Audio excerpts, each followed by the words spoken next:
guys, welcome back to our channel, Plots with a Twist, where we discuss books amongst other things. And today we getting into a little tag. So you know how we do. It's no explaining at this point. Well, we might have new people. Hey y'all. Hey. What we do, we steal tags. We just steal them. Yeah, we don't care if we're tagged or not. We're gonna do it. We're gonna do it. I mean, we do care. Tag us, but yeah, typically. We don't see ourselves tagged because we're just lazy.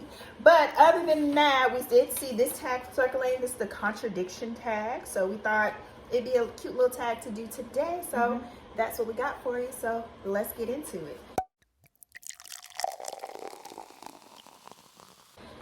So I had difficulty like getting the questions down. So I hope I got the questions right. I wrote them down and I scribbled them, and I was trying to hurry up and scribble. So I'll clean it up when, hopefully in the comment section or in the info below, I'll type them out good. But so the first question, pretty much, well, the idea of this tag is just to kind of provide contradiction. So one thing you love and maybe something you stated later, or something kind of contradicts that. So that's really what it gets down to. So it's broken down and kind of alternates between, love, hate. So the first one is a genre you typically love but didn't love this book. Okay, for that one, I have The Maidens by MICHAELIDES. What's the genre? It's like thriller suspense, right? Yeah. And I love that down. Love it. Always looking for a good thriller novel, but he failed twice, and I'm not giving him any more chances. But The Maidens in particular, I feel like if you thought Silent Patient was bad, The Maidens was just like, okay, this is it, I'm done. So yeah, that's what I have. Oh, you did good. You gave one. I got a whole slew of books. Really? So I too love a good thriller, mystery, whodunit, all that jazz, all that suspense. Love it. Like to sit on the edge of my seat. So I too had The Maidens as well, but two other books I had, which I have made several comments before. So go back to our old videos, you might know. The Girl on the Train by I don't think I've ever actually read that because you said it's bad. I got her latest book. I still haven't read it. I have one of her books too. But yeah, we got The Woman in the Water or something. in the water. Something like that. Yeah. I don't know about her. That was the only one I read and still haven't come back to her. And the other one was my first Harlan Coben book, which was The Boy from the Woods. I usually like that, but Didn't like it. Didn't enjoy it. Okay. Hated it. Understandable. All right. So the next one on the flip side, a genre you rarely read, but you love this book. Okay, so for me, I have, science fiction. Don't read She's that. lying. I don't be reading science fiction. That's not something I just pick up. And outside of the one I'm going to mention and the other one, what else have we read? So science fiction, even though this is classified as science fiction and I think thriller too and suspense, but science fiction is the first thing. And that's Dark Matter by Blake Crouch. Love that book. Y'all know I've talked about that book a million times on this channel. So love that book, and it's definitely in the science fiction vein. So yeah. Okay. I don't love science fiction. Okay. So for me, it is nonfiction. I usually do not. I was gonna say historical fiction, but I feel like I've read enough. Right, I've read enough historical fiction where it's like, girl, you can't even say that anymore. But I will stand that I still am not a huge fan of nonfiction. I'm not a self-help girl, not yet anyway. I'm not a let me know about this person's life, not yet anyway. Those are things I like to maybe one day venture into, but right now I'm not that girl. But one nonfiction book I loved, it actually wasn't it my #1 pick for 2020? And that is Green Lights by Matthew McConaughey. Oh yeah. I love that book. I love that book. So I'm hoping for lightning to strike twice in nonfiction. I've read nonfiction books. I'm just acting like it's not your thing. It's not my thing. But so while I'm talking about lightning striking twice, but I'm hoping to also enjoy Will by Will Smith. I feel like it will give me similar vibes, but his will be probably a little bit more hearty. So we'll see. But I did love that. Okay. So, all right, next question. Okay. I love this trope but didn't love this book. So let's clean this up. We know what a trope is, but we had a tough time kind of trying to tropes are like just basically like things like writing prompts or things or a common theme, something like that. That's our definition. That's how we took it. So, but what did you put for a trope? Okay, so for a trope that I usually love, and this is gonna sound, I love a good girl law. I was gonna say black girl laws, but girl laws down on her luck, figuring her life down in the dumps, and just, you know, climbing out of it, and you just following her gritty, grimy journey. Like, you know, I love drama. I love the drama. I know what you gonna say. I love the drama. I just love it. So yeah, I enjoy stuff like that in movies, and like just seeing like a woman like just she's smoking cigarettes out the window, and her life is just hard, and she just is done with this. Like, I know, but you know that's how it be in the movie. So I usually like stuff like that, and because I feel like usually at the end the outcome and like their story leading up to it makes sense. This book, I just didn't like it. It was very triggering, and I didn't like it. And that's Luster by Ray. I knew you was gonna say that one. Is it Leilani? Yeah, or something like that. And I just, and not that it was such a horrible book, but I just didn't understand. It just wasn't for me. Yeah. That particular book. So yeah. Okay. Mm-hmm. Well, I usually kind of the same thing, I guess. But if I think specifically about writing types, I usually like a good poetic, metaphoric. I'm not really like a stickler on, I like these elements. Like there are elements in books that I like and enjoy, but when I thought about this question, I was thinking more so of how I like the information to be presented, because I'm a genre jumper, so I can't really say, I stick to these type of tropes or whatnot, or these really rank high, because I've enjoyed plenty of stuff that doesn't have many of those elements that I typically enjoy. So I like just stuff that has a great presentation, written, putting together beautifully, a lot of metaphoric language, a lot of just like hearty phrases that kind of stick with you. And I feel like this book was supposed to be that, but it did not do that for me. And that's Salvage the Bones by Jesmyn Ward. Oh yeah, you hated that. I did not enjoy that book, but for all purposes' sake, it had the packaging that I would typically enjoy, as far as like a good underdog story, or just like a really hearty kind of deep story. But I did not like that book. I hope that's a trope. I don't know, but I did not like that book. Got you. Okay. All right. So the next question is: I hate this trope, but love this book. Okay. So hate is a strong word. I wouldn't say that I actually hate this trope, but it's a trope that I'm just like, I would say it's like, it's been done so many times, which a lot of tropes are. That's why they're tropes, I guess. But grumpy old man trope. Like I don't really, sometimes I'm just like, whatever. Like I don't really get into that. Or that's why I say I don't hate it, because sometimes it can be funny. And in this particular one, it was funny. It was the bee's knees, loved it. And that's a man called Uwe. He was definitely like a grumpy old man, but with a heart. He had so much heart. And it was just, but he was definitely like, he was funny grumpy. Like he was definitely like mean, and just like, not even mean. He was quiet. And I think that his bluntness and his like quietness made him seem mean, but he actually wasn't. He was just a heartfelt like guy or whatever. So yeah, that's a trope that I'm not necessarily like, gotta read that. But in that particular instance, I really enjoyed it. So I think I answered the first question, the one previously, twice. So let me think through that. So, okay, I would say this. I typically don't like tropes that kind of dive into just African American trauma.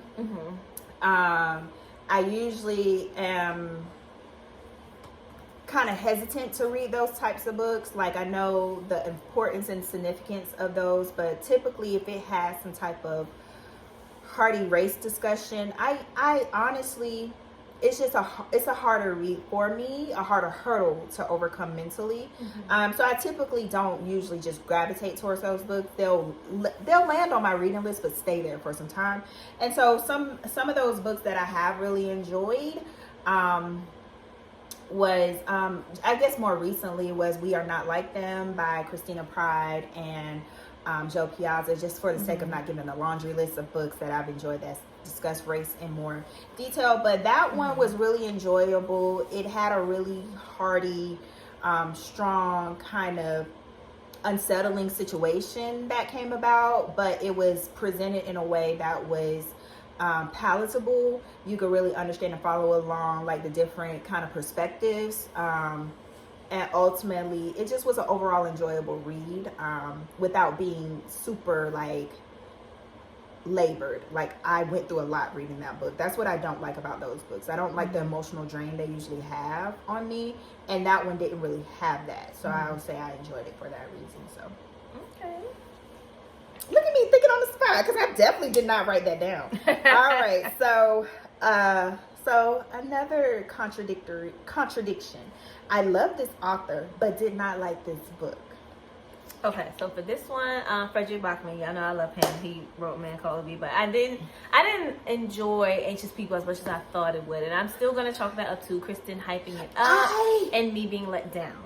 So, and it's not that I didn't like the book. I don't know. It wasn't the best. Did I hype it up? Now that I think about it, I'm finally sitting down and think about it. You may not have, but I just feel like you was like. I feel like I did say you'll enjoy it. And it's not that I hate it. I didn't hate it. I definitely didn't hate it. But a lot of the characters, like I said, were just like not likable, and they got on my nerves, and it was just like, oh, like what? But yeah, so that's a book that I will say was kind of like, you know, on the bottom tier of an author that I hold in high regard. So yeah. Okay. Well, I have two. So one more recently, I usually love a good Tana. I love a good Tana. Oh yeah. And The Searcher, that made my worst of 2021 just because it just was overall disappointing. I really did not enjoy that book. It was just too much of a labored read that, you know, she has a lot of details that you have to get through, but it was just not didn't do it for you. It didn't do it. And then the other one was Nine Perfect Strangers by Leanne Moriarty. Usually love her. She's my guilty pleasure author. And that one, it wasn't. Didn't do it either. Yeah. I'm good. So yeah, those would be my two. So the next question is, previously disliked the book by this author, but loved a book by them later, I guess. I didn't have anything for that, because I think that a lot of times when I read somebody, I don't like it, I'm not gonna give them another chance. Besides Alex McLeese, because y'all tricked us and said it was good. So I feel like I answered this question wrong again. So you was confused. I was. Okay, so for me, I'm with you. I really, if I'm off put by an author, I try to give him another chance. Girl, no, never mind. Wait. I was gonna say Sylvia, but you hate all her books. You never liked any of them. No. I mean, if I want to say, you know, not what's it, Gothic, a Mexican Gothic was like the first one I read by her. I really did not enjoy, but Mexican Gothic was a little bit better. Than the ones that you read after. But then I read Velvet Was Night, and then it was kind of like, yeah, okay, this is a thing, girl. But author, which one did I read first? Okay, did I read this first? What? If I have to answer the question, and if I'm thinking of the timeline correctly, I feel like this is the case with this particular person, and that's Leigh Bardugo.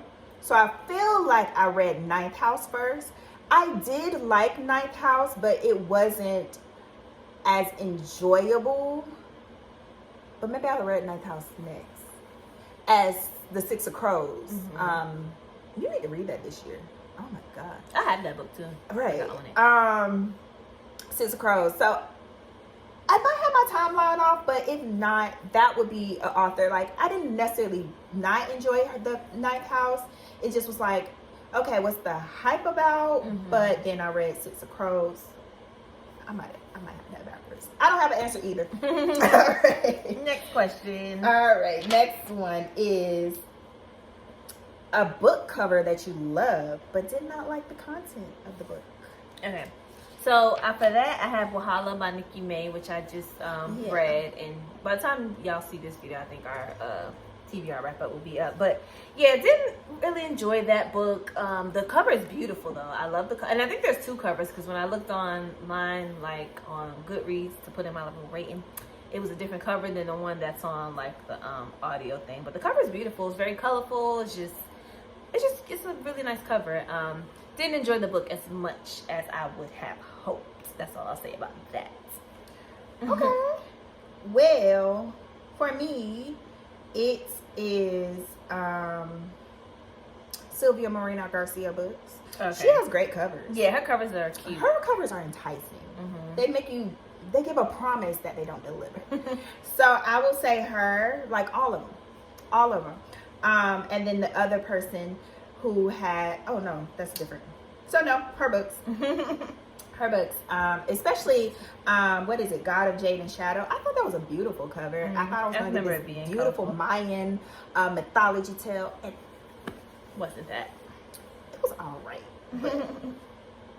And I make it seem like she's horrible. Like, Velvet Was the Night was the last straw. It was like she was okay, and then Velvet Was the Night was like, and it's like. It's so all over. That's the only one I've attempted to read by her. But her stuff is like, it's not like a Taylor Jenkins Reid where she's like tackling different genres and doing them successfully. It's like, girl, maybe take another stab at this type of thing before you move on to something else. So, I don't know. But that's just my personal opinion. People enjoy her and her writing and her books. So good.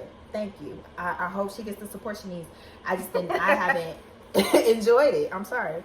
But yeah. Okay. All right. So the last question is, don't love the cover, but love the book. Did you have something for that? Okay, so I put Little Fires Everywhere by Celeste Ng. I think that's her name. The cover. You did. I thought the cover could have been. I love the book, yeah, but the cover is very a little bit more alluring. Yeah, the cover's just like, and I get it. It's the house and the fire inside, like the opening of Weeds.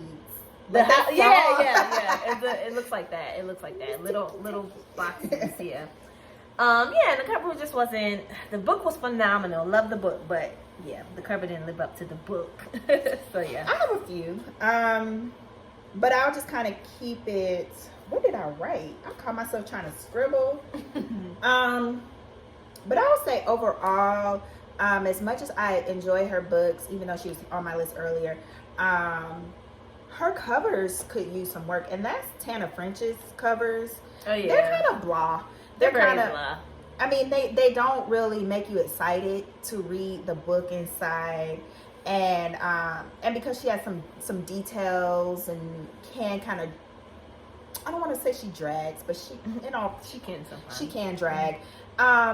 It's kind of like it matches a little bit, but not really, because her books are really enjoyable. So I would say, yeah, her covers are kind of boring, and her content is really great and excellent and enjoyable. So all right, so booktubers, we tag everybody.